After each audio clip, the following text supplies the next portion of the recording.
Lieutenant General Marcus Ellison stood handcuffed beside his totaled SUV, blood trickling from his temple, as a smirking Tennessee deputy tossed his Pentagon ID into the dirt. What started as a routine gas stop had spiraled into a racist arrest. No one saw coming.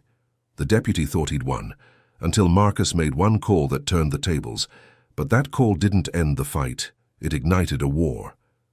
Years later, Marcus would trace his family's ruin back to this moment. A quiet Tuesday that shattered everything he'd built. What could destroy a general so completely? Before we dive in, let us know where you're watching from, and if you stand for justice, hit like and subscribe, because tomorrow's explosive episode is one you won't want to miss. Lieutenant General Marcus Ellison had driven Highway 64 through Tennessee more times than he could count. The road a familiar ribbon of cracked asphalt, flanked by pine thickets and the occasional rusted barn. At 55, with 32, years in the U.S. Army etched into his steady hands and sharp eyes, he carried himself with the quiet authority of a man who'd commanded battalions in deserts and jungles. Today, though, he wasn't in uniform. A crisp, navy button-down clung to his broad shoulders, sleeves rolled to the elbows, and khaki slacks sat neatly pressed against his legs. No stars, no insignia, just a civilian on his way to Fort Campbell, 2 hours north, where he'd been summoned to brief a new batch of officers. His black SUV hummed along, a reliable beast, until the GPS blinked out, scrambled by some glitch. After an update, he squinted at the screen, then spotted a crumbling gas station up ahead, its neon sign flickering "Fuel" in tired red letters. Perfect, he thought, easing off the gas. 2 minutes to sort this out, then back on the road. He pulled into the lot, gravel popping under the tires, and parked beside a lone pump streaked with grime. The station was a squat brick box, windows smudged, a single pickup idling nearby with a Confederate sticker peeling off its bumper. Marcus stepped out, the late afternoon heat sticking to his skin, and stretched his back, feeling the ache of a long drive. He popped the hood to check the oil, a habit from his enlisted days, then pulled his phone from his pocket to reset the navigation. The device was military-grade, encrypted, a sleek rectangle that had locked tighter than a vault if anyone tried to crack it. He tapped the screen, muttering about tech upgrades, when the crunch of tires on loose stone made him pause. A glance. Over his shoulder showed a sheriff's cruiser rolling in, lights off but deliberate, dust swirling in its wake. Lee County Sheriff's Office. The faded lettering read, the vehicle a beat-up relic with dents along the fender. Marcus straightened, instincts humming, but kept his movements slow. No need to escalate anything out here. The driver's door swung. Open and out stepped Deputy Shane Carver, a wiry man in his 30s with a buzz cut so tight it gleamed in the sun. His uniform hung loose, the badge pinned crooked, and a sneer tugged at his thin lips as he sized Marcus up. One hand rested on the holster at his hip, fingers twitching like he was itching to draw. Carver didn't saunter or hesitate, just strode, straight to Marcus, boots grinding the gravel, his pale eyes narrowed behind a pair of cheap aviators. He stopped 3 feet away, close enough for Marcus to smell the stale coffee on his breath, and tilted his head like he'd caught a stray, dog rooting through trash. Marcus met his gaze, steady, unflinching, the way he'd stared down insurgents in Fallujah. "Afternoon, Deputy," he said, voice even, hands loose at his sides. "What you doing out here, boy?" Carver snapped, the word landing like a slap. His tone thick with venom. Marcus's jaw tightened, but he kept his cool 32 years of discipline holding him steady. "Pulled over to fix my GPS," he replied, nodding at the phone in his hand. "It's acting up." Carver squinted, leaning past him to peer into the SUV, his neck craning like he expected to spot a rifle or a brick of cocaine on the passenger seat. "Where you headed?" he pressed, voice sharp, not a question but a demand. Marcus glanced at the name tag pinned to Carver's chest, the letters spelling out Carver in chipped black. "Fort Campbell," he said, calm as still. "Water." "Just correcting my route." Carver stepped back, one hand unclipping his holster with a soft click, the other pointing at the ground. "Step out from the vehicle," he ordered, his sneer widening into something uglier. Marcus raised an eyebrow, confusion flickering, but he complied, moving away from the SUV with deliberate steps. "I'm checking my GPS," he said, holding up the phone. "That a problem?" Carver's hand settled fully on his pistol grip, thumb brushing the safety. "You're on private land," he barked. "Known spot for drug runners and dumping. You fit the profile." Marcus's brow furrowed deeper, the absurdity sinking in. "The profile?" he asked, voice low, testing the water.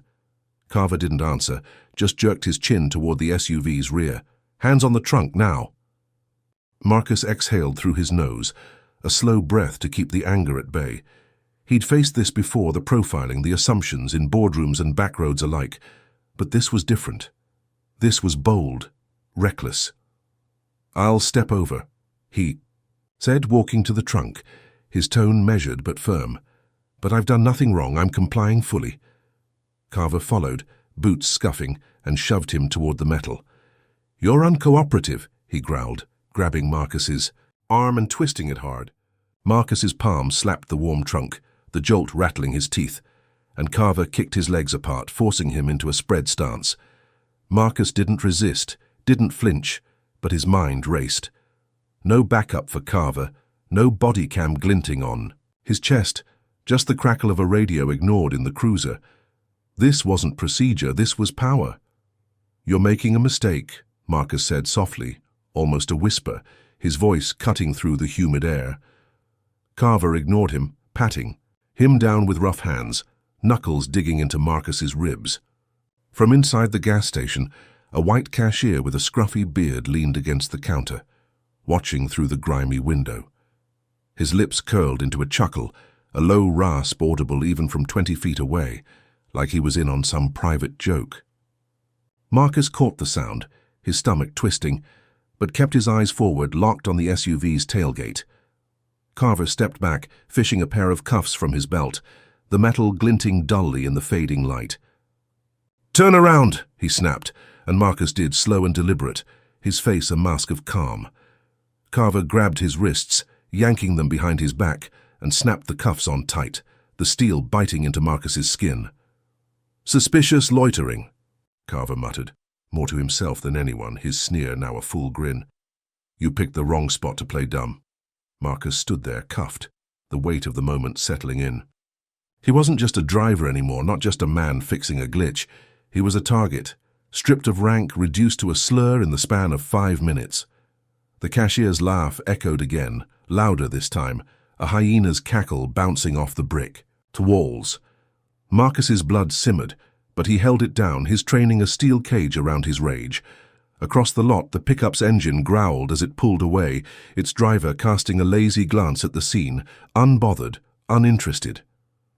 Carver circled back to the cruiser, leaving Marcus by the trunk, hands bound, the sun dipping lower and painting the sky in streaks of orange.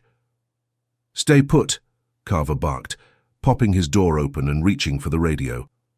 Marcus flexed his fingers, the cuffs cutting deeper, and scanned the lot. No witnesses stepping up, no help coming, just the cashier's smirk and Carver's swagger.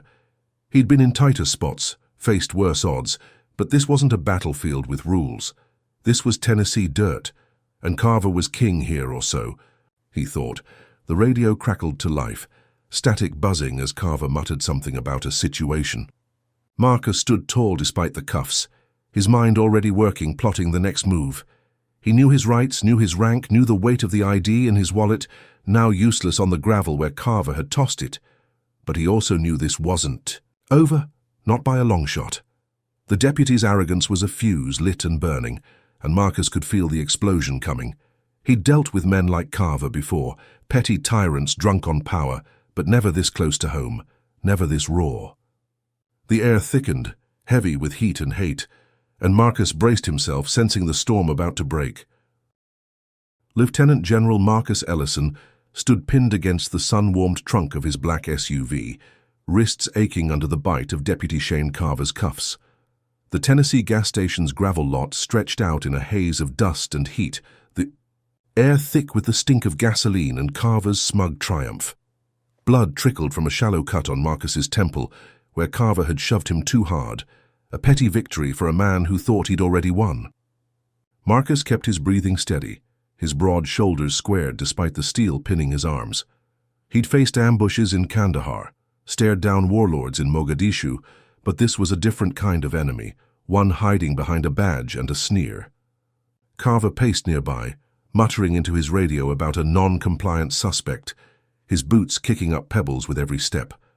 The white cashier still lounged inside, smirking through the smudged glass, his amusement a silent taunt. Marcus's phone lay in the dirt 10 feet away, kicked there by Carver when he'd demanded to make a call. "I don't get requests," the deputy had snapped, his voice dripping with contempt. But Marcus wasn't done yet. "I need to contact my commanding officer," Marcus said, his tone low but firm, cutting through the static of Carver's radio. The deputy spun around, his buzz cut gleaming with sweat, and barked a laugh that echoed off the brick walls. "You don't need nothing but to shut up," he said, stomping over to the phone.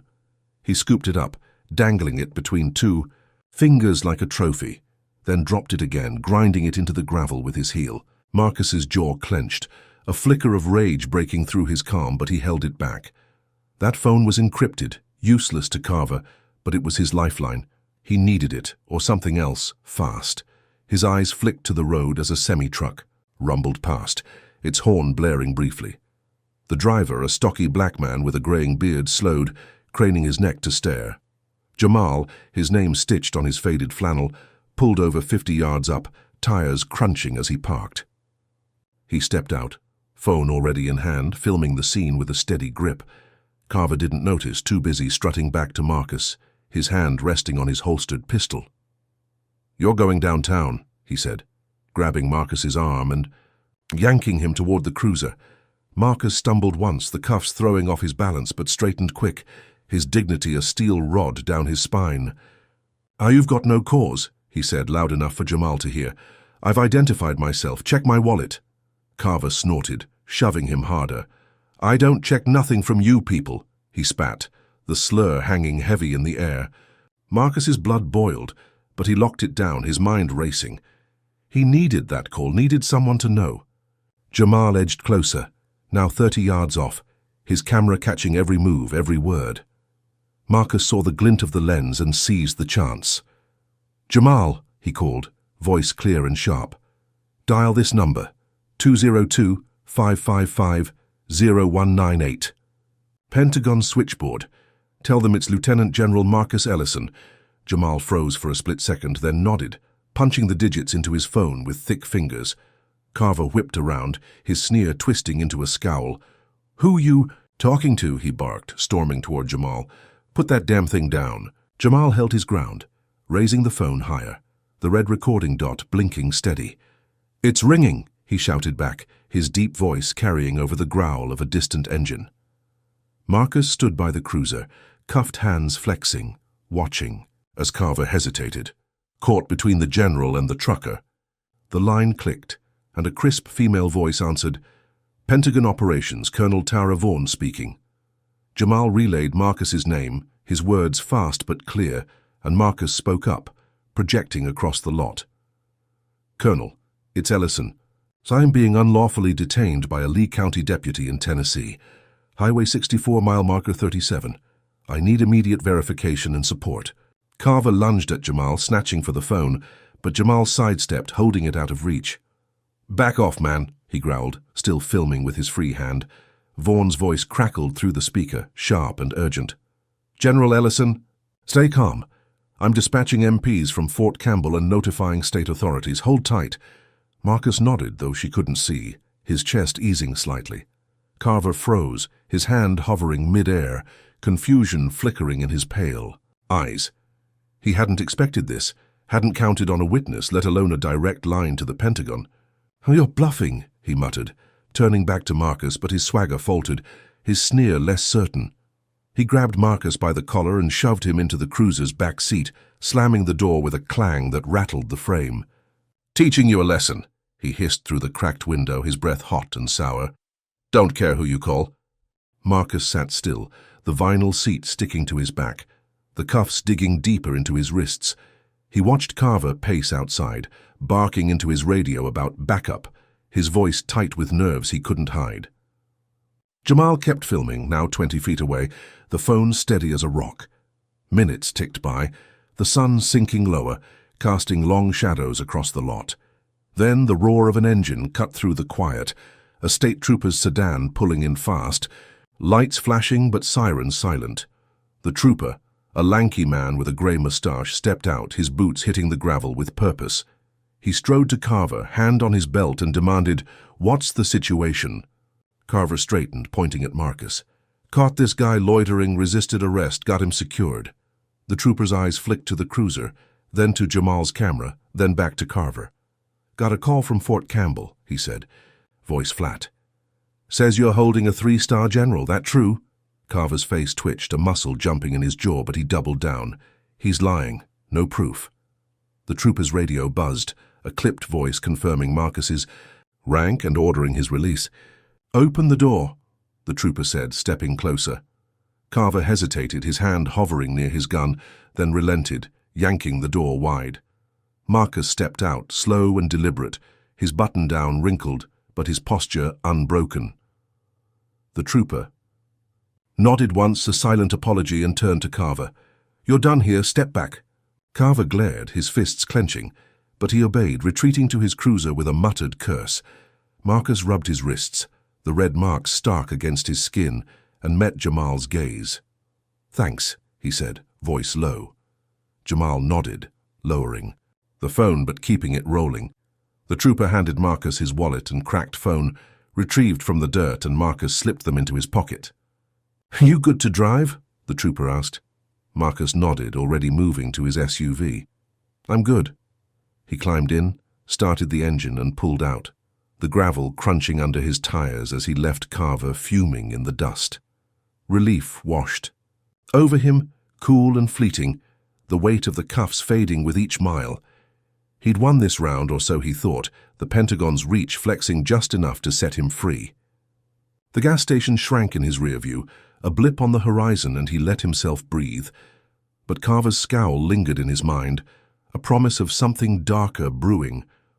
What do you think about a deputy so blinded by hate he'd cuff a general? Drop a number 1 in the comments if you think Marcus deserves justice for this, and smash that like button if you're rooting for him to fight back. Don't forget to subscribe, because this story's about to get wilder. Ever wonder how far someone like Carver would go to save face after a humiliation like that? Could a single video turn the tide, or is it just the spark for a bigger fire? Stick around to find out what explodes next.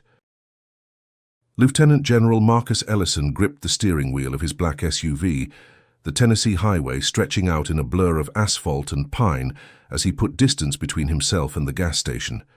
His wrists still throbbed, red welts blooming, where Deputy Shane Carver's cuffs had bitten into his skin, but the sting of humiliation cut deeper.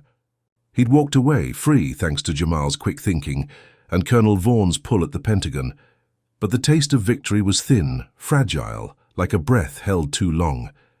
The state trooper's intervention had forced Carver to back off, and Marcus had driven off with his head high, the cruiser shrinking in his rearview mirror.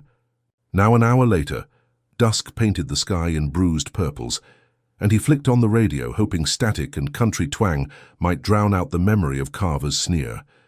His phone, cracked but functional, buzzed on the passenger seat, pulling him back to the moment. He ignored it, focusing on the road to Fort Campbell until it buzzed again, insistent, a third time, then a fourth.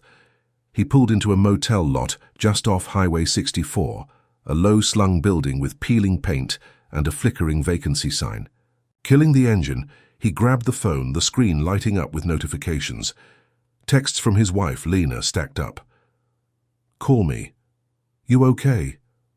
What's happening?" A voicemail from his daughter in Atlanta blinked red, urgent. Then an unknown number with a link. He tapped it and his stomach dropped.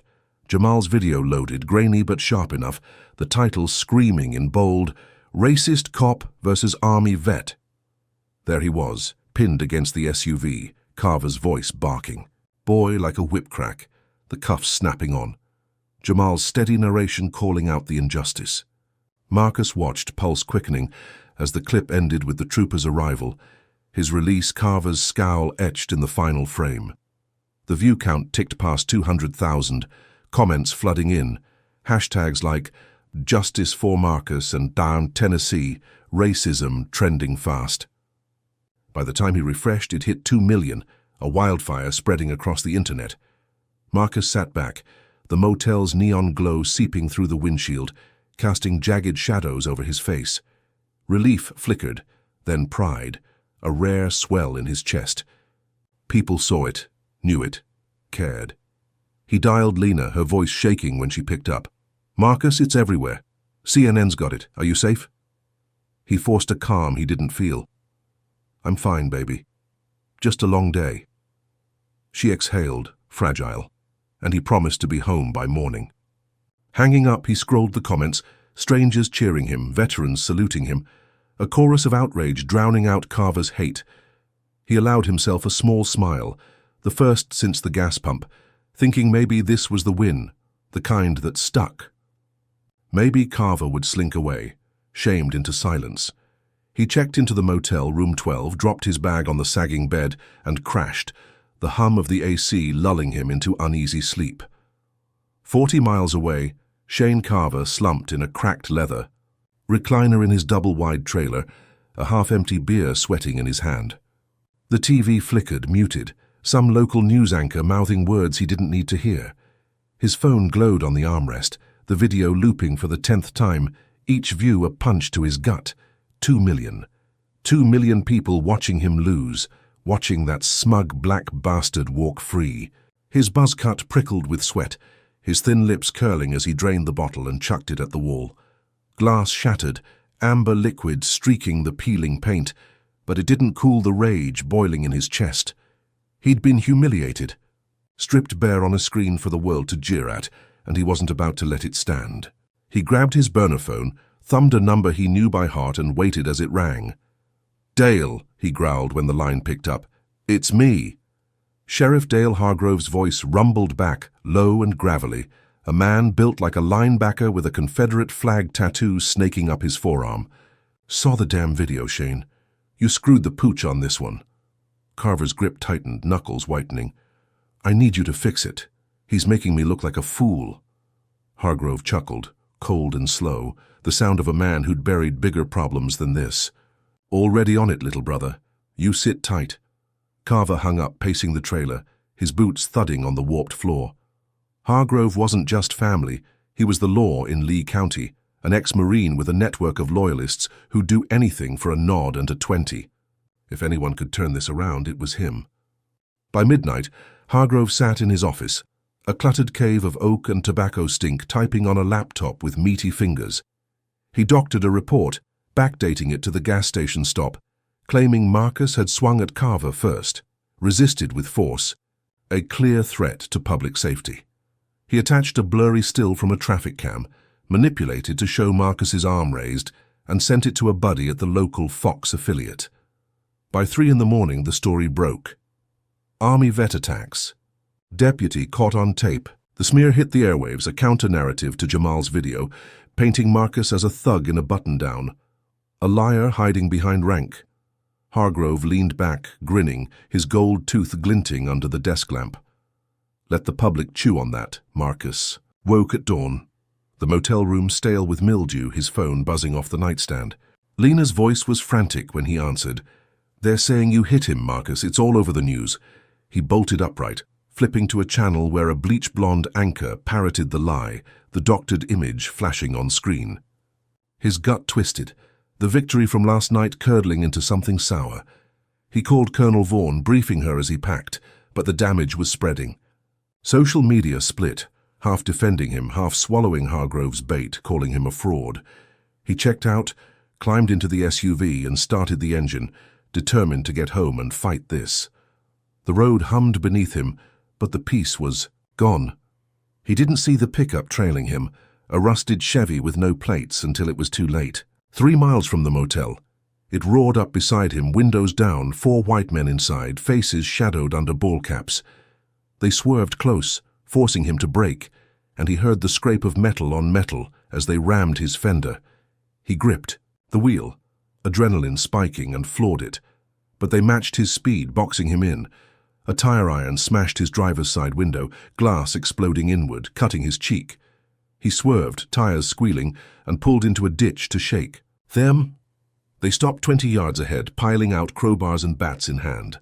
Marcus floored the gas again, weaving past, but not before they slashed all 4 tires, rubber shredding with a sickening pop.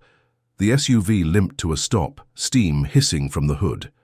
He stumbled out, fists clenched, as they circled back, boots crunching gravel.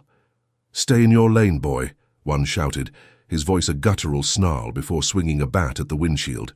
Glass cracked in a spiderweb, and another sprayed "Coon" in red paint across the hood, the letters dripping, like blood. Marcus stood his ground, outnumbered, heart pounding, but they didn't come closer, just laughed and peeled out, tires spinning dust into the air. He sank to his knees beside the wrecked SUV, the viral fame he'd felt hours ago now ash in his throat. Hargrove's shadow loomed behind this, he knew it, a man who'd rather burn the world than lose face. The motel loomed in the distance, a faint outline against the rising sun, and Marcus realized this wasn't a win anymore.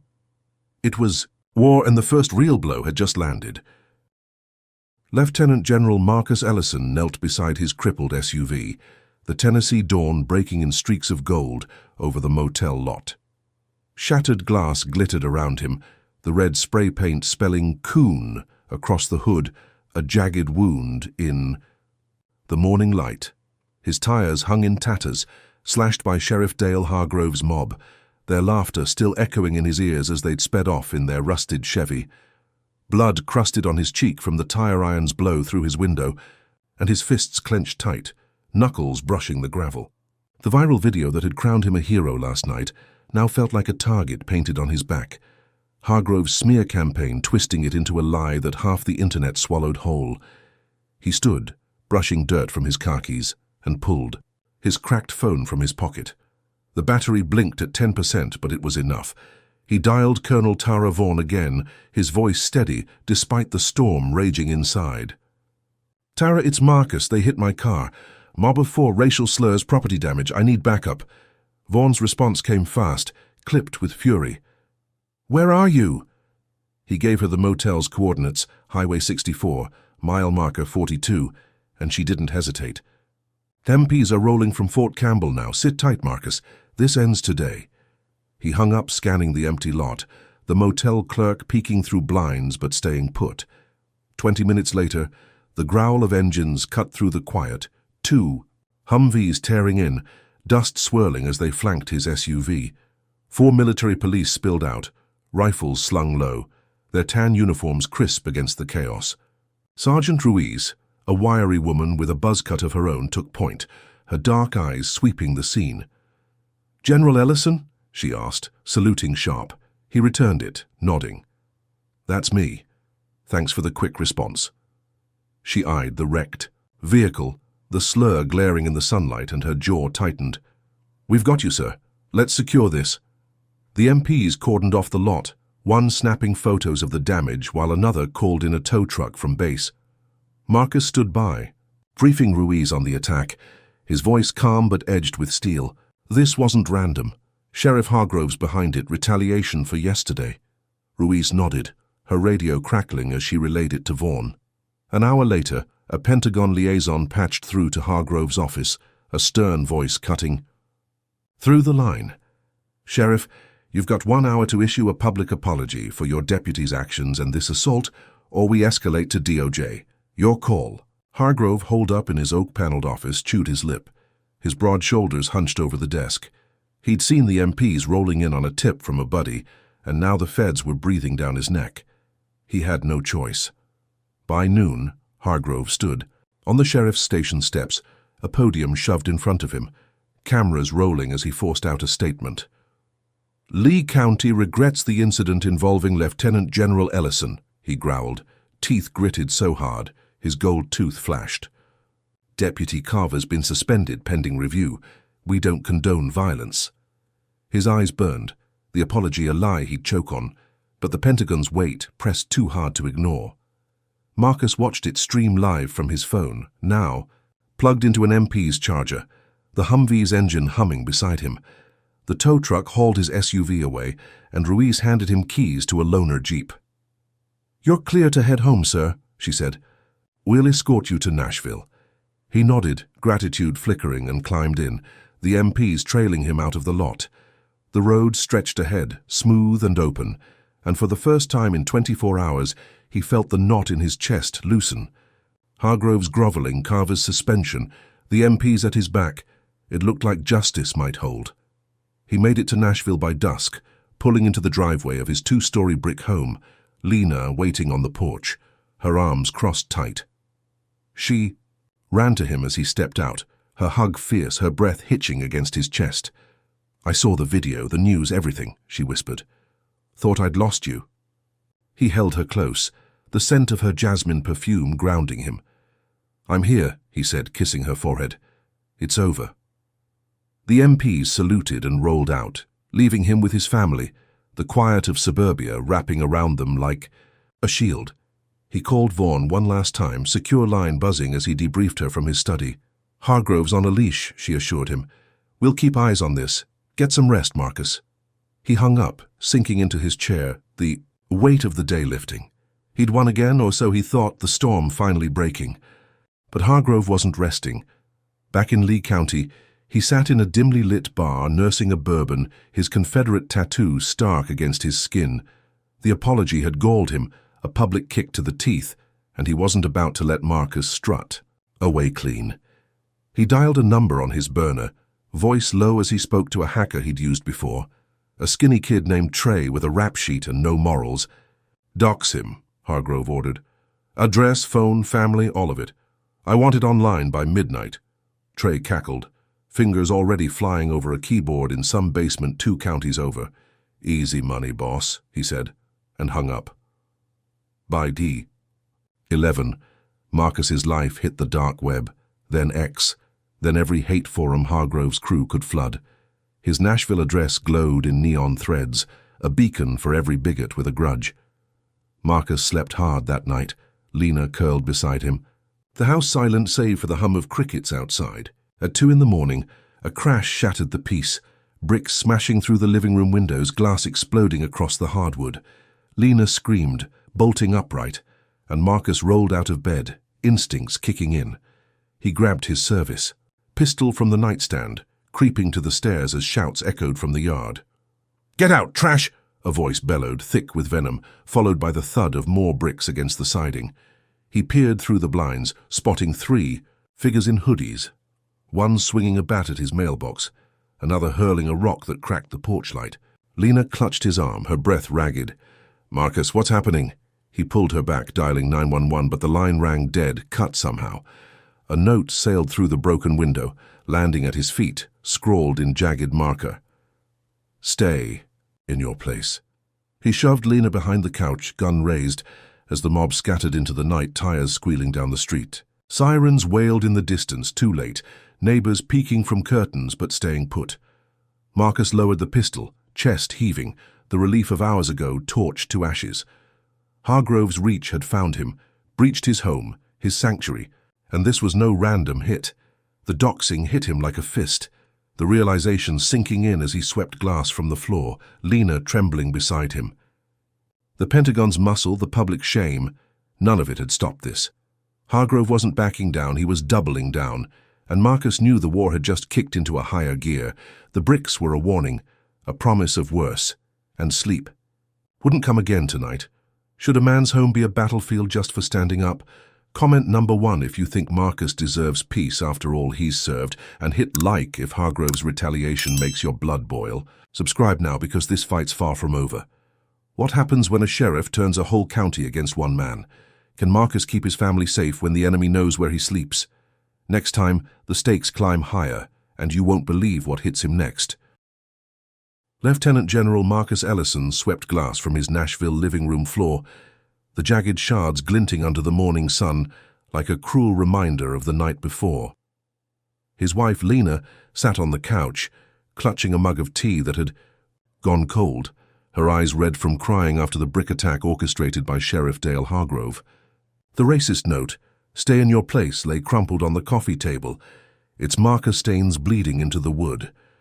Marcus's wrists still bore the faint marks of Deputy Shane Carver's cuffs, a ghost of the gas station stop that had spiraled into this nightmare. He'd barely slept, the sound of shattering windows looping in his mind, but he forced his hands steady as he dialed a security company. By noon, cameras bristled around the house, their red lights blinking like sentinels, and he filed a formal complaint with the Department of Justice, detailing the doxing and the assault. Lena watched him, her voice soft but firm. "We're not running, Marcus." He nodded, squeezing her hand, a flicker of relief warming his chest. The Pentagon had Hargrove on a leash, Carver was suspended, and now the feds were in play. Maybe this was the line in the sand. He drove the loaner jeep to a gas station that afternoon, a shell just outside Nashville, to refuel before heading to Fort Campbell. The MP's escort was gone, but the cameras at home gave him some peace, and the DOJ's involvement felt like armor. He filled the tank, the pump clicking steadily, and leaned against the jeep, scrolling updates on his cracked phone. Hargrove's forced apology still looped online, Carver's suspension holding, the viral video pushing back against the sheriff's smear. He exhaled, tension easing, the weight of the last 2 days lifting just enough to breathe.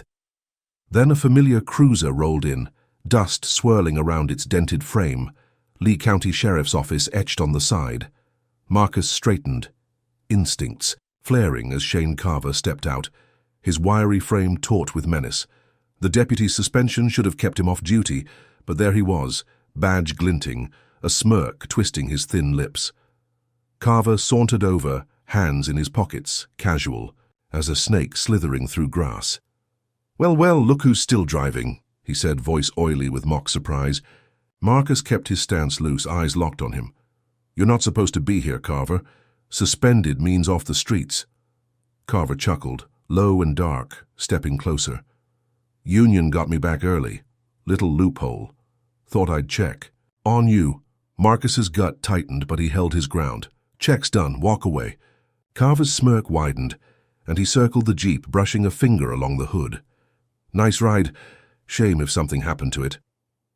Before Marcus could respond, Carver pulled a baggie from his pocket, a flash of white powder inside, and tossed it through the open window onto the passenger seat. Marcus lunged, but Carver was faster, slamming the door shut and stepping back with a grin. "Oops," he said, loud enough for the cashier inside to hear. "Looks like we got a problem." Marcus's heart slammed against his ribs, realization crashing in. "You planted that," he said, voice low, fury simmering. Carver shrugged, already keying his radio. "Dispatch got a drug bust at Shell on Old Hickory. Suspects armed, resisting." Marcus raised his hands, stepping back, but Carver drew his pistol, leveling it at his chest. "On the ground, boy," he barked, the slur cutting deeper than the cuffs ever had. Marcus complied, knees hitting the pavement, mind racing. The key. Cashier, a pimply kid with wide eyes, peeked out, phone in hand but frozen. Sirens wailed in the distance, closing fast, and 2 more cruisers screeched in, deputies piling out with guns drawn. Carver holstered his weapon, playing the hero, and yanked Marcus up, snapping cuffs on tighter than before. "Caught him red-handed," he told the others, nodding at the baggie now discovered in a mock search. Marcus stayed silent, jaw locked, knowing words wouldn't pierce this setup. They shoved him into Carver's cruiser, the vinyl seat hot against his back, and peeled out, leaving the jeep stranded. At the station, a concrete box reeking of bleach and stale coffee, Carver booked him on felony possession, his smirk never fading. Marcus sat in a holding cell, the bars cold against his shoulder, staring at the peeling paint on the wall. He'd beaten the arrest, the mob, the bricks, only to land here, framed by a man too petty to lose. Hours crawled by, the clock ticking. Past 6, when Lena burst into the precinct, her face a mask of panic. She'd seen the arrest on a live stream, some bystanders' shaky footage hitting X, and called their lawyer a bulldog named Greg Tate. "They can't do this," she said through the bars, her voice breaking. Marcus reached for her hand, squeezing it through the gap. "They won't win," he promised, but doubt gnawed at him. Tate arrived, a burly man in a rumpled suit, and demanded to see the evidence. The baggie sat on a desk, pristine, Too perfect. But Carver's story held: routine stop, suspicious behavior, drugs in plain sight. Lena posted bail, draining their savings, and Tate filed for an emergency hearing. Marcus walked out at midnight, free for now, the cool air hitting his face like a lifeline. He hugged Lena in the parking lot, her tears soaking his shirt, and they drove home in silence, the Jeep towed back by a friend. Relief crept in, fragile but real, the cell behind him, Hargrove's puppet cut off at the knees. He thought the frame-up had failed, that justice might claw its way through, but Hargrove wasn't done. He sat in his office, a TV blaring the arrest footage, his meaty hands flipping a coin as he grinned. Carver's reinstatement had been his doing, a union favor called in, and the drugs were just the start. He dialed a reporter, a sleazy stringer, named Paul, and fed him a line. By morning, every local channel ran it. Disgraced general caught with cocaine, shame to the uniform. Hargrove's voice boomed on air, his broad frame filling the screen as he leaned into a mic. Ellison's a danger, a disgrace. No place for that in our county. The smear hit harder than the bricks, twisting Marcus's service into a punchline. Lena turned off the TV, her hands shaking, but the damage was done. Marcus stood in his study, staring at the security feed, the cameras catching nothing but shadows now.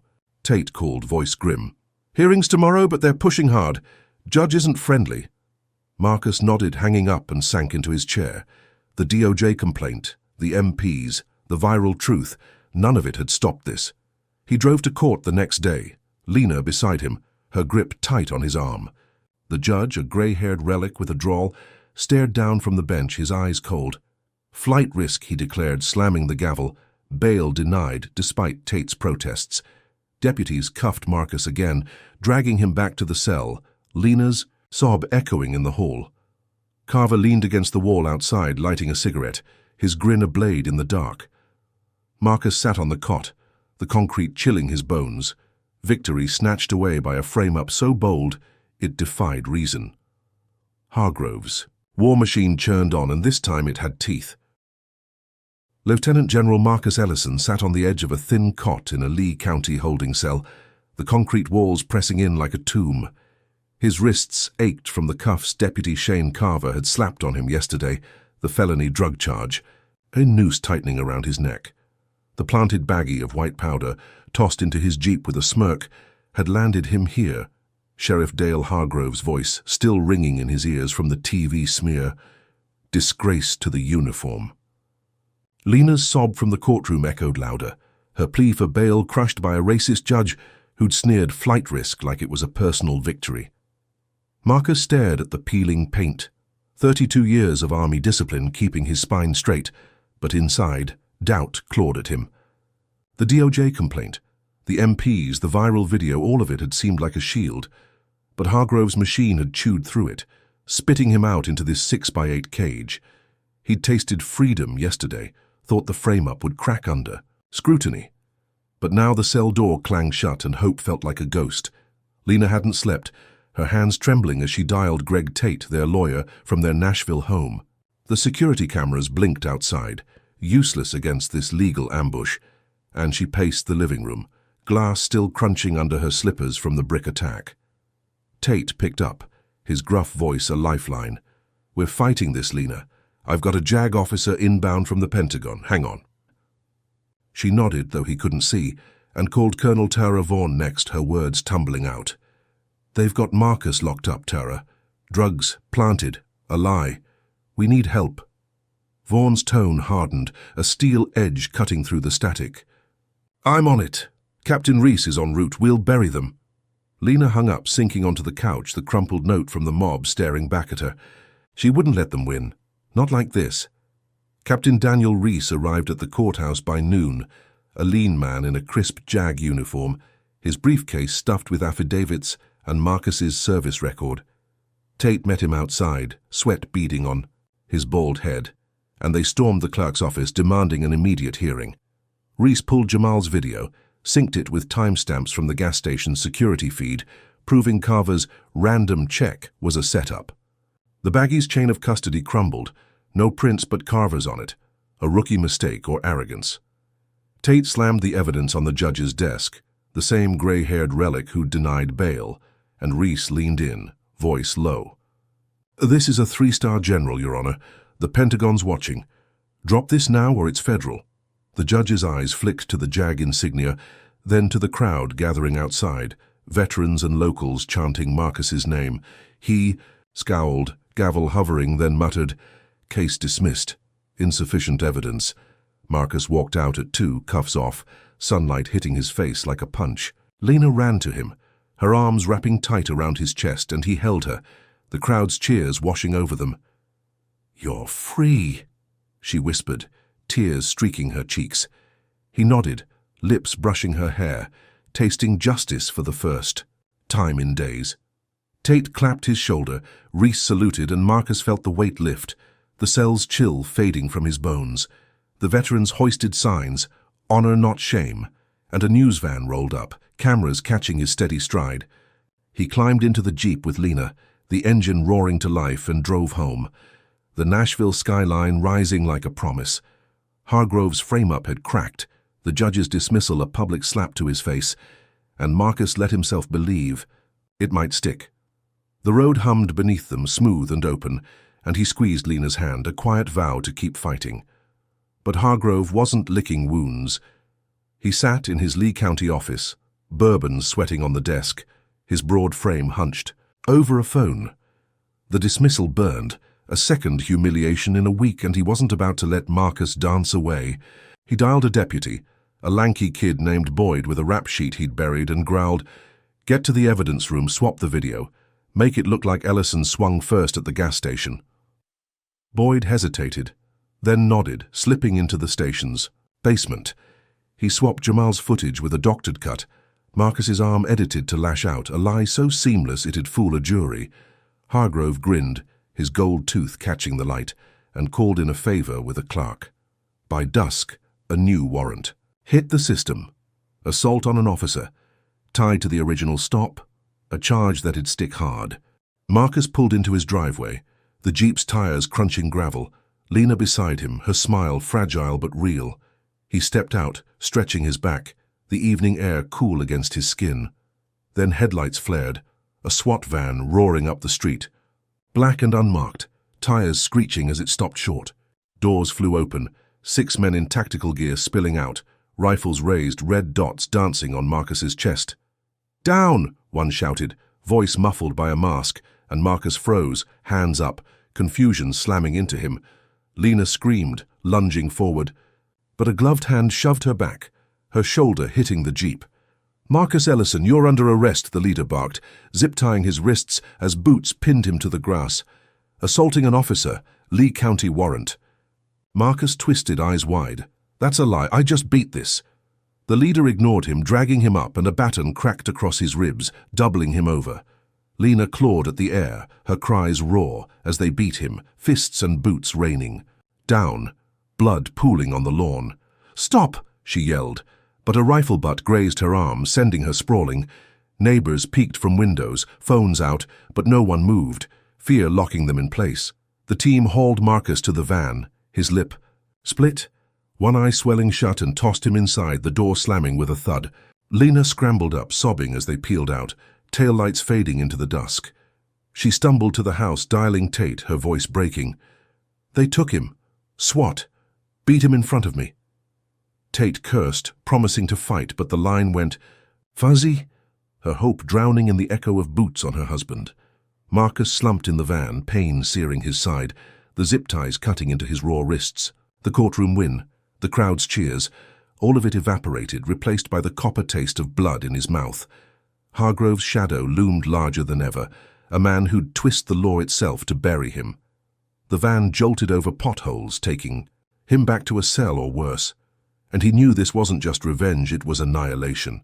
The SWAT team's silence chilled him, their masks hiding faces he'd never trace, and he braced for the next blow, the war spiraling beyond anything he'd imagined. Can a system be so rotten it beats a man twice in one day? Comment number 1 if you think Marcus's fight deserves more than a courtroom win, and smash like if Hargrove's dirty tricks make you sick. Subscribe because this story's twisting darker.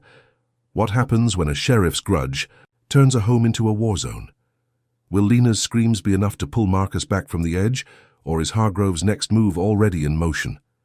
Stay tuned, because the fight's about to bleed deeper. Lieutenant General Marcus Ellison slumped in the back of the SWAT van, blood trickling from his split lip, his ribs throbbing from the baton blows that had rained down in his own driveway. The zip ties cut into his wrists, fresh welts blooming. Over the fading marks from Deputy Shane Carver's cuffs, a cruel reminder of how fast freedom could turn to ash. Lena's screams still echoed in his ears. Her body sprawled on the grass as the masked team dragged him away, the Nashville dusk swallowing her cries. The van jostled over rough roads, taking him back to Lee County's concrete jail. The assault, Charge Sheriff Dale Hargrove, had fabricated now a chain around his neck. His swollen eye pulsed, blurring the dim interior, but his mind stayed sharp, 32 years of Army grit holding him upright. The courtroom win, the crowd's cheers, all of it had been a mirage, shattered by Hargrove's doctored evidence, and a raid so bold it defied reason. He braced himself, the cell looming ahead, knowing this war was far from over. Lena stumbled into their home, her arm bruised from the rifle butt, glass crunching under her feet as she dialed Greg Tate. "They beat him, Greg," she choked out, voice raw. "SWAT took him right here." Tate cursed, already pulling files, and patched in Captain Daniel Reese, the JAG officer, who'd freed Marcus once. "We've got footage," Tate said, nodding to the security cameras Marcus had installed. The grainy feed showed the raid, the unprovoked blows, Lena's fall, and it hit X within hours, tagged Tots Free Ellison. Veterans flooded Lee County by morning, boots stomping outside the sheriff's station, their signs blazing. Justice for Marcus, and Hargrove must go. A grizzled Vietnam vet named Roy led the charge, megaphone in hand, his voice booming. "We won't stand for this." Protesters swelled, locals joining, their chants shaking the station's windows. Reese filed an emergency motion. The video, evidence undeniable, and by noon the same gray-haired judge, cornered by public rage, dropped the assault charge. "Insufficient grounds," he muttered, gavel slamming like a surrender. Marcus walked out at 3, battered but unbroken, his navy button-down torn at the shoulder, blood crusting his jaw. The crowd roared, vets saluting, cameras flashing as he limped to Roy. "Thank you," he said, voice hoarse, shaking the man's calloused hand. Lena ran from the jeep, her embrace fierce, tears soaking his chest. "You're home," she whispered, and he nodded, the pain fading under her touch. Tate and Reese flanked him, a shield against the chaos, and Roy handed him the megaphone. Marcus stepped up, the crowd hushing, his swollen eye squinting against the sun. "I've served this country 32 years, he said, words steady despite the ache. "Faced enemies overseas, but never thought I'd fight this at home. We're not done, but today you stood with me. That's power." Cheers erupted, fists pumping, and Marcus felt it, a tide turning, Hargrove's grip slipping. He drove home with Lena, the jeep's engine a low growl, thinking maybe, just maybe, this was the break. That night, he spoke at a rally in a Nashville park, a sea of faces stretching past the oak trees, veterans mixing with activists, their signs glowing under floodlights. "This isn't about me," he told them, voice cutting through the humid air. "It's about what's right. We keep pushing." The crowd roared again, a wall of sound, and Lena stood beside him, her hand in his, strength in her grip. He saw hope in their eyes, felt it in his bones, a community rising to shield him from Hargrove's wrath. The news vans rolled tape, headlines shifting. "General fights back, people stand up." He slept that night. Lena curled close, the first real rest in days, believing the storm might finally break. The rally's echo lingered, a promise of justice, and he let it carry him into dawn. But Hargrove wasn't broken. He sat in a backwoods cabin 40 miles from Lee County, bourbon sloshing in a mason jar, his broad frame hunched over a scarred table, the rally footage played on a laptop, Marcus's words a knife in his gut, the crowd's cheers a slap to his pride. He'd lost. The assault charge lost face again, and his Confederate tattoo itched like a taunt. He wasn't done, not by a long shot. He dialed Pastor Ellis, a wiry man who ran a black church in Nashville, a fixer Hargrove had bought before with cash and threats. $5,000, Hargrove growled. You get up Sunday, call Ellison a troublemaker, say he's tearing the community apart. Turn his people against him.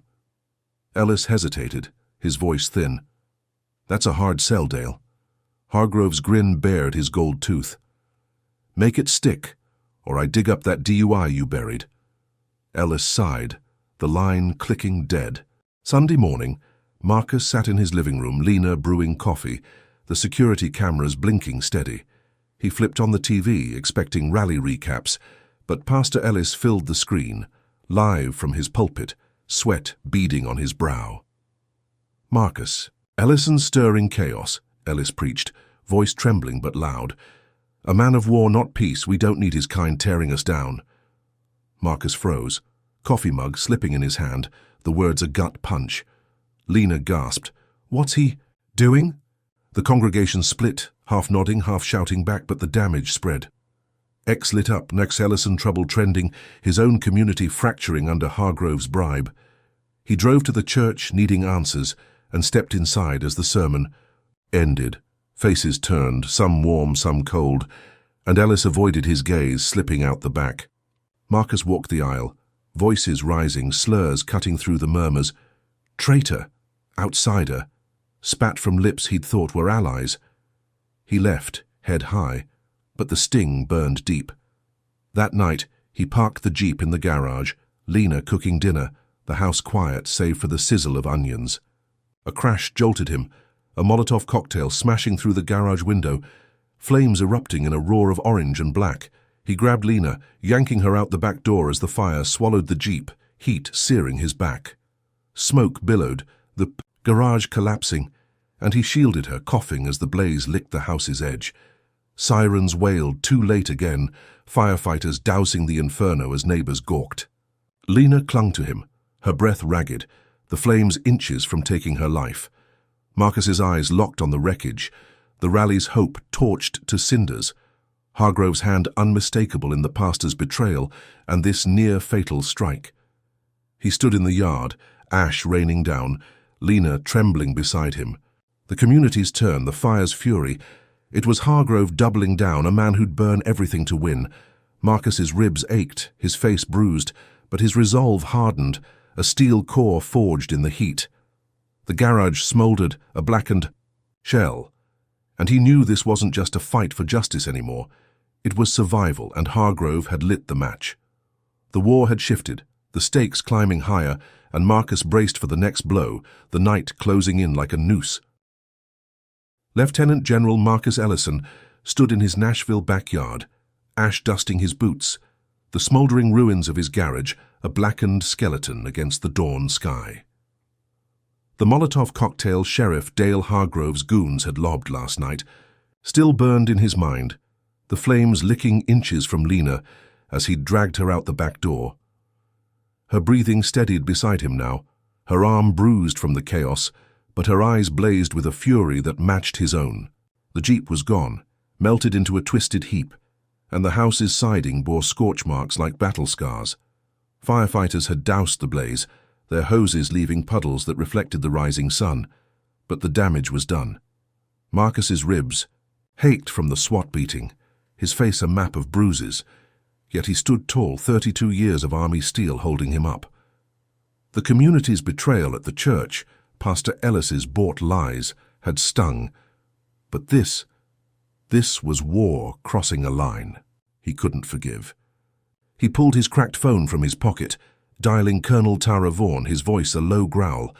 Tara, they torched my garage, nearly killed Lena, Hargrove's out of control. Vaughn's response crackled through, sharp as a blade. That's it, Marcus. We're done playing. I'm calling in the feds. She hung up, and within hours the Pentagon unleashed hell. A federal probe launched, FBI agents swarming Lee County like hornets, their black SUVs clogging the sheriff's station lot. They hauled Deputy Shane Carver in by noon, cuffs snapping. On his wiry wrists, his sneer wiped clean as they grilled him on evidence tampering. The doctored video Boyd had swapped, pinning Marcus for assault, unraveled under forensic scrutiny, Carver's fingerprints all over it. Agents raided Hargrove's office, seizing files, his bourbon bottle still sweating on the desk as they boxed up his laptop. Marcus testified via secure video from his study, Lena beside him, detailing every blow. The gas station, the bricks, the drugs, the raid, now this fire.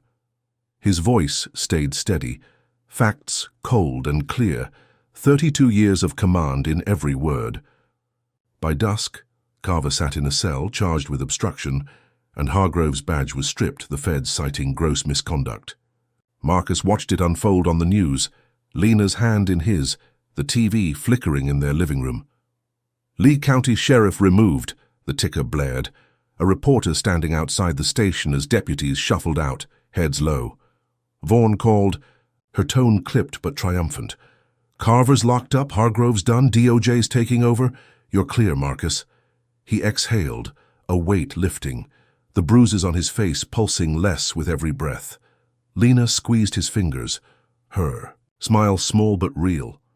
We did it, she said, and he nodded, feeling vindicated, the Pentagon's muscle finally breaking Hargrove's back. He stepped outside, the air cool against his skin, and surveyed the wreckage. The garage was gone, but they were alive, and the enemy was down. He let himself believe it, let the relief sink in, the war's tide turning at last. But Hargrove wasn't. Broken, not yet. He sat in a dingy motel room 40 miles from Lee County, a duffel bag of cash at his feet, his broad frame hunched over a burner phone. The feds had taken his badge, his office, his power, but they hadn't taken his fight. His Confederate tattoo gleamed under the fluorescent light, a badge of his own, and his gold tooth flashed as he dialed a number he'd kept for emergencies. "Ricky," he growled when the line picked up. "It's Dale. Need a job done." Ricky, a hitman with a rap sheet longer than Highway 64, rasped back, "Name it." Hargrove's voice dropped low, venom dripping. "Ellison, run him off the bridge on Old Mill Road tomorrow. Make it look clean, 10 grand. Ricky chuckled, a dry, hollow sound. "Consider it done." Hargrove hung up, leaning back, his grin a jagged slash. Marcus might think he'd won, but this wasn't over, not until blood hit the pavement. The next day, Marcus drove Lena to Atlanta, their daughter's college campus, a 4-hour haul, needing to see her safe after the fire. The loaner Jeep hummed, patched up from the mob's slashes, and Lena sat quiet, staring out the window. He took Old Mill Road, a winding stretch over a river, the bridge's rusted rails glinting in the noon sun. A pickup roared up behind, grey Dodge with tinted windows closing fast.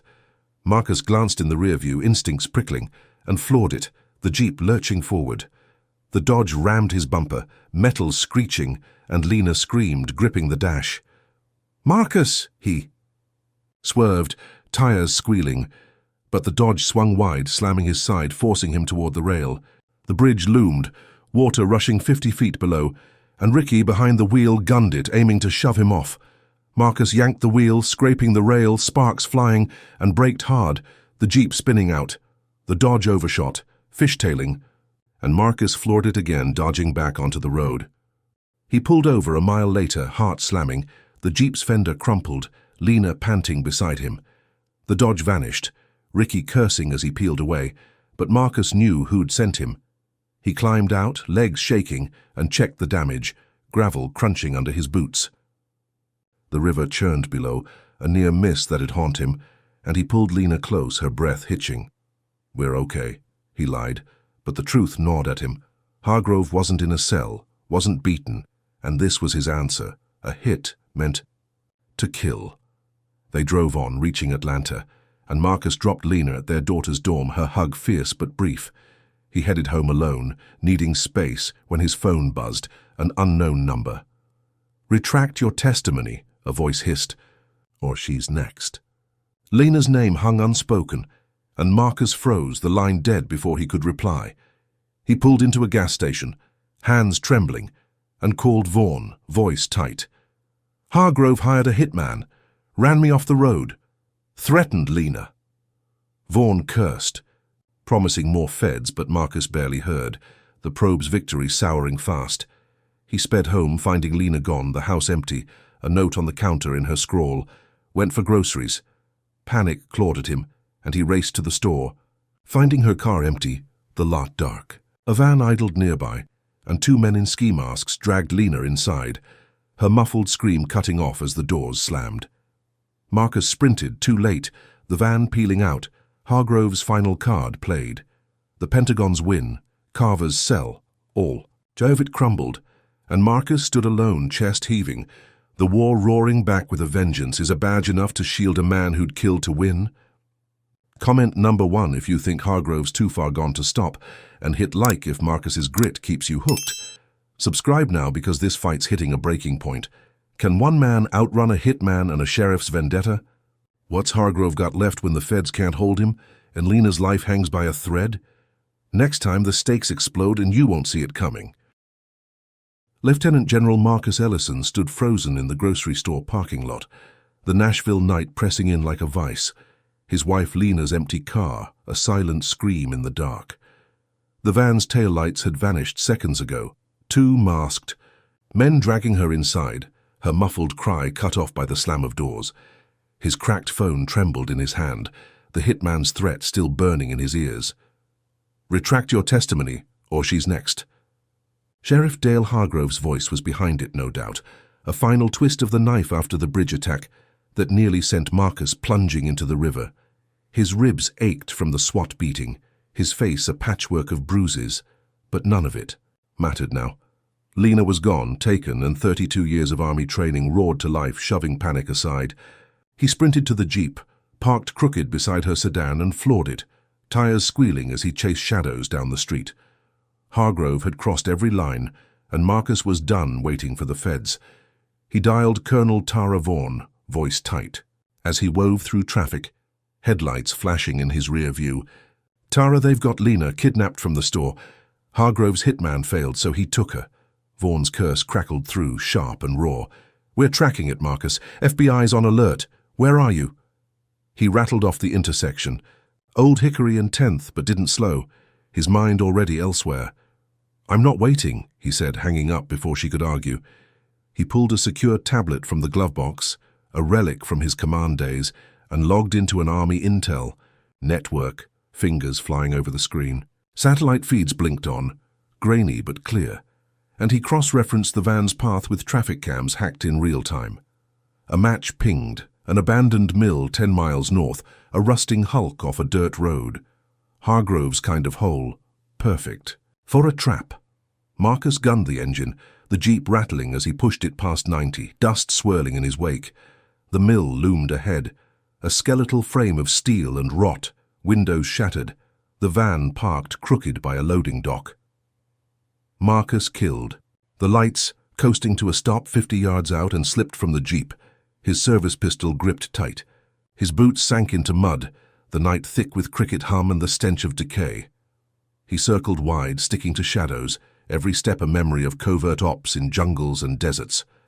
A faint whimper cut through the quiet, Lena's voice, and his pulse spiked, zeroing in on a side door hanging off its hinges. He crept closer, peering through a crack, and saw her, zip-tied to a chair, her cheek bruised, two men pacing with bats. One, stocky with a scar across his brow, barked into a phone. Boss says hold her till he talks. The other, lanky with a buzz cut, swung his bat at a crate, splintering it for fun. Marcus counted breaths, 3 seconds to move, and kicked. The door wide, gun up, drop it, he snapped, voice like steel, the pistol steady on Scarface. The men froze, bats clattering, but Lanky lunged, swinging wild. Marcus sidestepped, slamming the gun's butt into his temple, dropping him cold. Scarface charged, a roar in his throat, and Marcus fired once, a clean shot through his knee. He crumpled, howling, blood pooling on the concrete. Marcus cut Lena's ties with a pocket knife, her arms flying around him, her sob muffled against his chest. I've got you, he whispered, hauling her up, her legs shaky but holding. He dragged Scarface's phone, still live, and smashed it under his heel, silencing Hargrove's line. The mill's silence swallowed them, and he pulled. Lena out, the Jeep a beacon in the dark. They climbed in, her trembling hands clutching his arm, and he floored it, tearing down the dirt road, headlights off to dodge any tail. 10 miles out, pavement under the tires again, Marcus let himself breathe. Lena safe beside him, her pulse racing under his grip. "You're okay," he said, more to himself, the mill shrinking in the rear view. He'd outsmarted Hargrove, turned the trap inside out, and the rush of it hit hard, a win carved from desperation. He aimed for home, plotting the next call to Vaughn, ready to bury Hargrove with this, but headlights flared behind. A sedan closing fast, too deliberate. Marcus swerved, testing it, and the car matched him, a shadow on his tail. He pushed the Jeep to 100, Lena gasping, but the sedan kept pace, then peeled off, a faint relief, flickered, then died as sirens wailed ahead, blue lights flashing from a roadblock. 3 FBI SUVs boxed him in, agents spilling out, rifles raised, shouting, "Hands up!" Marcus slammed the brakes, the Jeep skidding to a stop, confusion crashing in. "Stay calm," he told Lena, raising his hands slow, the pistol still in his lap. An agent yanked the door, dragging him out, zip ties snapping on his wrists as Lena screamed, "He saved me!" The lead agent, a squat man with a crew cut, barked, "Marcus Ellison, you're under arrest. Vigilante action. Assault with a deadly weapon." Marcus's gut dropped, the mill fight twisting against him. "They kidnapped her," he said, voice steady, but the agent shoved him toward a van, ignoring Lena's pleas. She stumbled out, sobbing as they cuffed him, her cries cutting through the night. "He's not the criminal," she yelled, but the agents hauled him in, doors slamming shut. Hargrove lounged on his motel porch, 40 miles away, a cigarette glowing between his fingers, his gold tooth glinting as he grinned. He'd tipped the feds. A burner call claiming Marcus had gone rogue shot up a mill. A story spun from half-truths and hate. The hitman's failure, Lena's grab, none of it mattered now. He'd turned Marcus's rescue into a noose. He flicked the ash, watching moths dance in the porch light. His broad frame relaxed for the first time in days. The feds had swallowed it, hooked by his lie, and Marcus was back in chains. Heroism flipped to felony. The Jeep sat impounded. Lena, left alone, and Hargrove savored it, a checkmate he'd played blind. Marcus sat in the FBI van, wrists raw, the hum of the engine a dull roar in his ears. Blood crusted his knuckles from the mill. Lena's rescue a fleeting triumph, now souring fast. The agent's silence chilled him, their rifles glinting in the dark, and he pieced it together, Hargrove's shadow stretching even here. He'd fought alone, saved her, only to be branded the villain. A twist so sharp it cut deeper than the SWAT blows. The van rolled toward a field office, Nashville's lights fading, and Marcus braced himself, mind racing for a way out. Hargrove hadn't just taken Lena, he'd taken everything, and this arrest was the gut punch that proved it. The war wasn't over. It was tilting, and Marcus felt the ground slipping, his fight now a cage. Lieutenant General Marcus Ellison sat in the back of an FBI van, the zip ties cutting into his wrists, the hum of the engine a relentless drone as they rolled toward a Nashville field office. Blood crusted his knuckles from the mill fight where he'd saved Lena, her rescue now a bitter memory twisted into a vigilante charge by Sheriff Dale Hargrove's cunning tip. His ribs throbbed from the SWAT beating days ago, his face a bruised mask, but 32 years of army discipline kept. His breathing steady, his mind sharp. Lena's sobs echoed from the roadblock, her voice pleading as agents dragged him away. "He's not the criminal." The Jeep sat impounded, her figure shrinking in the dark, and Marcus clenched his jaw, piecing together Hargrove's play. The feds had swallowed the lie, hook and all, and now he was cuffed again. Heroism flipped to felony in a heartbeat. The van jolted over a pothole, the agent's silence a wall, and Marcus braced himself, knowing this was Hargrove's war hitting. A new low Lena raced home, her bruised arm aching as she dialed Greg Tate, her voice trembling through tears. "They've got Marcus again, Greg. FBI saying he's a vigilante. He saved me." Tate's growl cut through. "I'm on it. Reese, too. We've got the mill footage." She sank onto the couch, glass still crunching from the brick attack, and turned on the TV. The security feed Marcus had installed at home had synced with the mill's fight, X lighting up with clips of him taking down the kidnappers, Lena's. Rescue raw and real. Hashtags surged, Sachs Marcus's hero trending, and by morning outrage boiled over. Veterans rallied outside the field office, their boots stomping pavement, signs blazing, "Free Ellison now." A news chopper circled, beaming it live, and Tate stormed the office with Captain Daniel Reese, slamming the video on the desk. "This is self-defense, not vigilantism," Reese snapped, his JAG uniform crisp. "Release him or we escalate."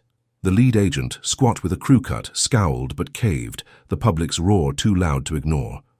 "Misunderstanding," he muttered, "cutting Marcus's ties by noon." Marcus stepped out, sunlight stinging his swollen eye, and Lena ran to him, her hug fierce despite her limp. "You're back," she whispered, and he held her tight, the crowd's cheers a lifeline. Tate clapped his shoulder, Reese saluted, and Marcus faced the cameras, his navy button-down torn but his posture unbroken. "I fought for my wife," he said, voice hoarse but firm. "That's no crime. Hargrove's the one who should be here." The crowd roared, fists pumping, and news vans rolled tape, headlines shifting. "General cleared, sheriff exposed." He drove home with Lena, the Jeep retrieved from impound, its engine a steady hum, and let relief sink in. Fragile but real. The Fed's mistake was fixed. Hargrove's lie cracked, and Marcus stood tall, thinking maybe this was the breaking point. That night, he stood at a press conference in their front yard, vets and neighbors crowding the lawn, floodlights casting his shadow long. "This isn't over," he told them, his bruised face stark under the glare. "But today, truth won. We keep pushing." Lena gripped his hand, her strength a quiet fire, and the applause rolled like thunder, a community rallying. Anew after the church's betrayal, he felt it, a tide turning, Hargrove's grip slipping further with every cheer. The news looped his words, X amplifying the victory, and Marcus slept beside Lena, her breathing steady, believing the worst might be behind them. The mill's echo faded, the war's weight lifting, and he let himself hope, just for a moment, that justice could hold. But Hargrove wasn't finished. He sat in his motel room 40 miles from Lee County, a cigarette smoldering between his fingers, the TV flickering with Marcus's press conference. His badge was gone, Carver in a cell, the feds circling, but his broad frame stayed taut, his Confederate tattoo a defiant mark. The hitman's miss, Lena's rescue, the FBI's blunder, none of it broke him. He dialed a number, his voice a low rasp. "Clyde," he said, "it's Dale. Need a big one. Bomb the girls' school in Atlanta. Make it hurt." Clyde, a wiry explosives nut with a grudge against the world, chuckled. "How big?" Hargrove's gold tooth glinted. "Big enough to bury him. 20 grand. Clyde agreed, the line clicking. "Dead?" And Hargrove leaned back, smoke curling around his grin. Marcus wanted a win, he'd get a war. The next day Marcus drove to Atlanta, needing to see his daughter, Aisha, safe at her college after Lena's kidnapping. The Jeep hummed, patched from its battles, and he pulled into her dorm lot, her hug fierce when she ran out. "Dad," she said, voice shaking, "I saw it all. You okay?" He nodded, brushing her braids back, the bruises on his face softening under her gaze. "We're tough," he said, and she smiled, fragile but real. He dropped her at class, a brick building on the campus edge, and headed to a diner, needing coffee, the road's hum still in his bones. At 10, a blast shook the air, a fireball erupting from Aisha's school, windows shattering, screams piercing the morning. Marcus bolted from the booth, the mug crashing to the floor, and sprinted back, smoke choking the sky.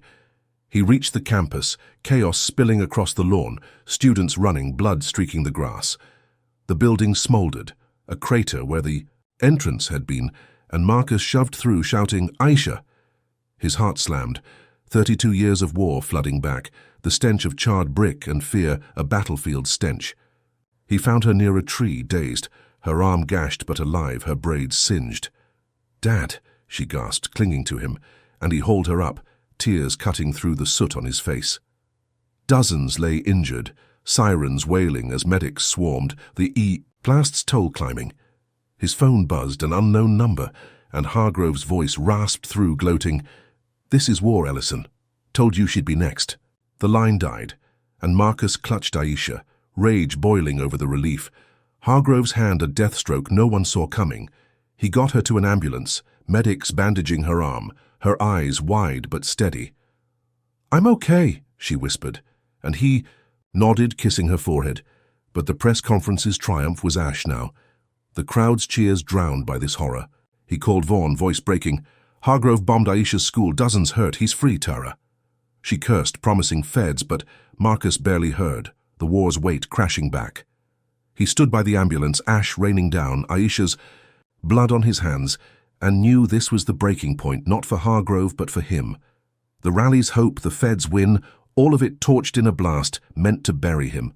Hargrove wasn't just fighting, he was slaughtering, and Marcus felt the ground crack, the next blow already looming in the smoke. Lieutenant General Marcus Ellison stood by the ambulance in Atlanta, ash falling like snow around him. His daughter Aisha's blood staining his hands as medics bandaged her gashed arm. The school bombing Sheriff Dale Hargrove had unleashed still, smoked in the distance, a cratered ruin of brick and glass. Dozens injured, the air thick with screams and sirens. Aisha's braids hung singed, her eyes wide but steady, and Marcus held her close, her whispered, "I'm okay," a fragile thread, keeping him sane. Hargrove's gloating call, "This is war," looped in his head, a taunt that turned the press conference's triumph to dust. His ribs throbbed from the SWAT beating, his face a bruised mask, but 32 years of Army steel burned hotter than the pain. Lena was safe in Nashville, the feds circling, but this was personal, a line crossed no badge could shield.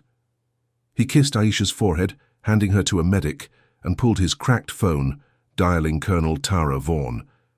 "Tara, it's Marcus. Hargrove bombed the school. Aisha's hurt. I'm ending this." Vaughn's voice crackled, urgent and sharp. "We've got a net closing, Marcus. MPs and FBI are tracking him. Stay put." He cut her off. "Not this." Time C and hung up, the Jeep's keys cold in his palm. He climbed in, the engine roaring to life, and sped north back to Tennessee, his mind a blade honed on one target, Hargrove. The Pentagon's resources were his now, and he logged into the secure tablet, pulling satellite feeds and intel logs. A tip pinged. Hargrove holed up in a barn off Highway 64, 40 miles from Lee County. A stash house he'd used for years. Marcus floored it, the Jeep rattling past 90, dust swirling as he veered onto a dirt road, the barn's silhouette rising against the dusk, a weathered hulk of wood and rust. He killed the engine a quarter-mile out, slipping into the shadows, his service pistol gripped tight. The barn loomed, its doors ajar, a faint glow seeping from within. Marcus circled wide, boots sinking into soft earth, every step a memory of night raids in Iraq. He peeked through a splintered plank, spotting Hargrove inside, his broad frame hunched over a table, a duffel bag of cash at his feet, a shotgun propped nearby. Two goons flanked him, thick-necked men with pistols, their laughter coarse as they counted bills. Marcus counted breaths, 3 seconds to move, and kicked the door wide, gun up, voice cutting the air. "Hargrove, it's over. Hands up." The goons spun, drawing, but Marcus fired twice, clean shots dropping them, blood pooling on the hay-strewn floor. Hargrove grabbed the shotgun, his gold tooth flashing in a snarl, and ducked behind a crate, barking, "You're dead, Ellison." Marcus dove for cover, bullets splintering wood as Hargrove unloaded, the barn shaking with each blast. He rolled, firing back, a round grazing Hargrove's arm, blood spraying. The sheriff roared, charging, and Marcus met him, slamming his pistol into Hargrove's jaw-cracking bone. The shotgun clattered, and Hargrove swung a meaty fist, catching Marcus's bruised ribs, pain exploding white-hot. Marcus staggered, then tackled him, driving him into the dirt, fists pounding, 32 years of rage breaking free. Hargrove's nose burst, his grin fading, and Marcus pinned him, gun to his temple. "For Aisha," he growled, finger twitching. But headlights flared outside, MPs storming in, rifles raised. "Drop it!" they shouted. And Marcus froze, stepping back, Hargrove gasping beneath him.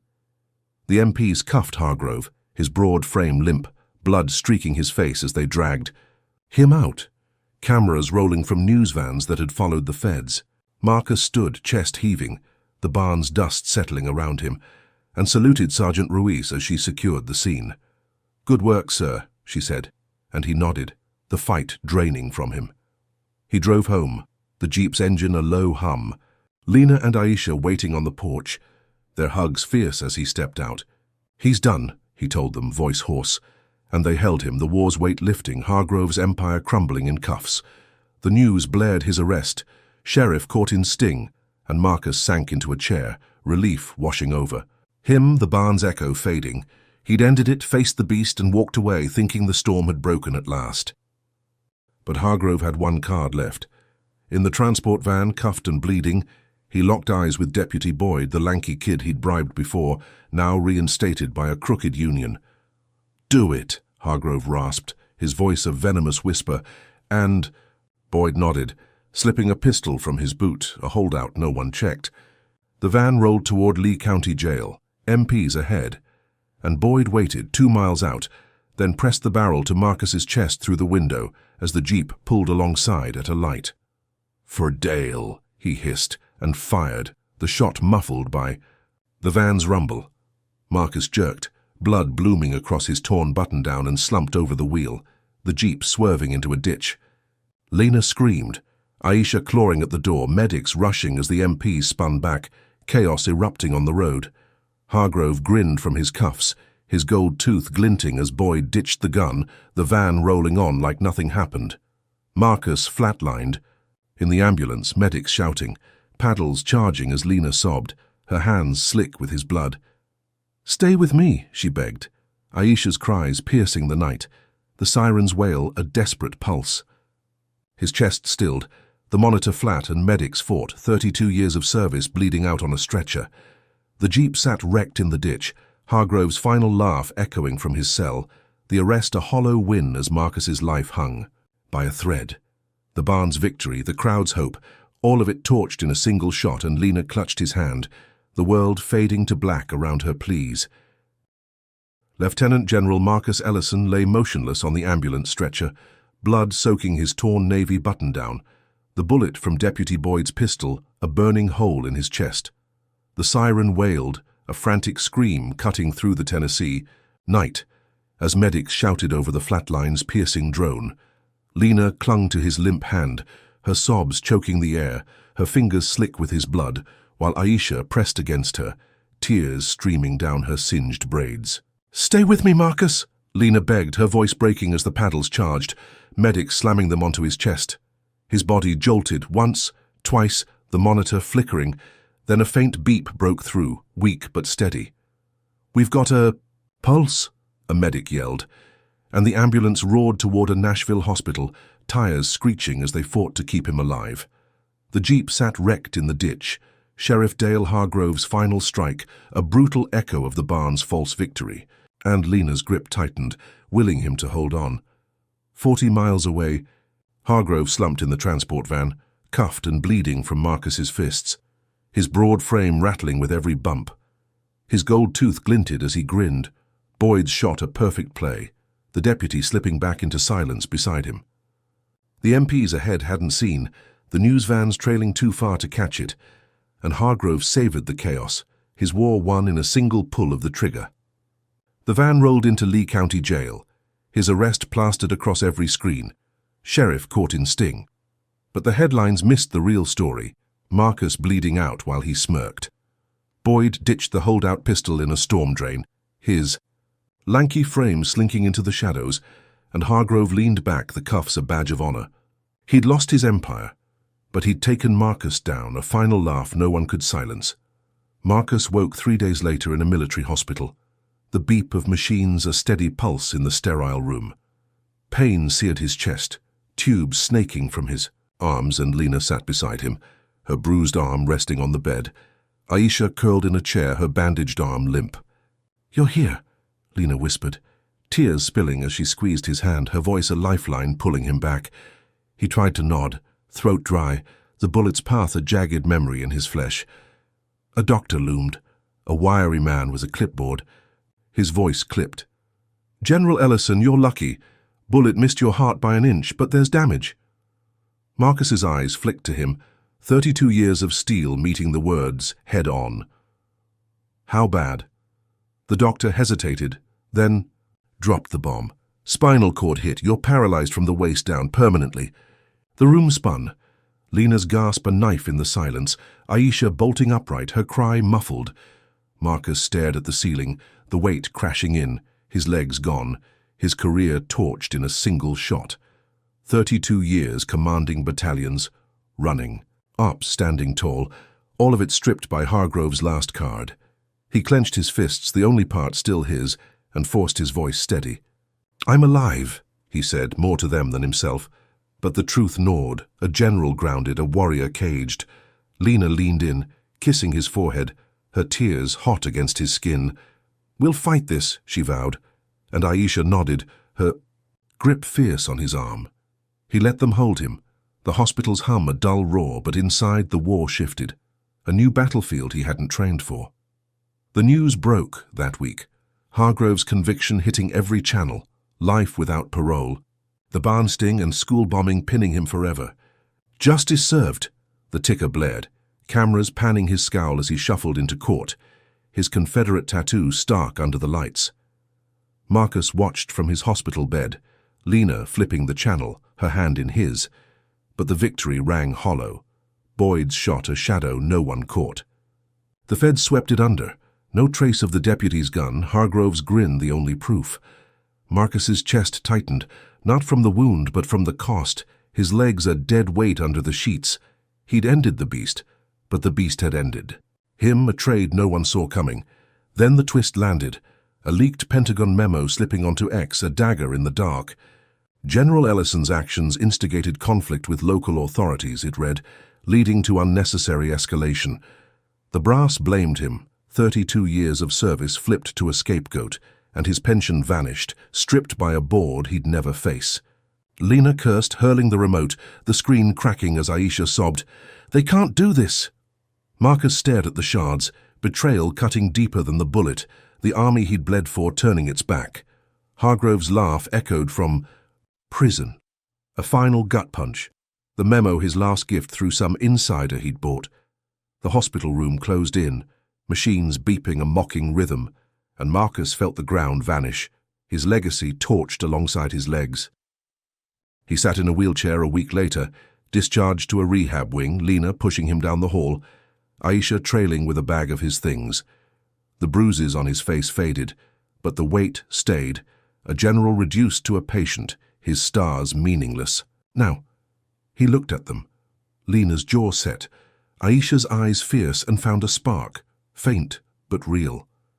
"I'm not done," he said, voice low, and Lena nodded, her grip tight on the handles. "We're not," she echoed, and Aisha knelt beside him, her bandaged arm brushing his. "We fight, Dad." He nodded.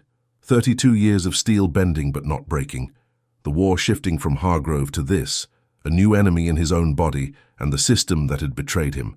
The rehab gym stretched ahead, bars and mats a battlefield, of its own, and Marcus wheeled in, Lena and Aisha at his side. He gripped the bars, hauling himself up, arms trembling but holding, sweat beading on his brow.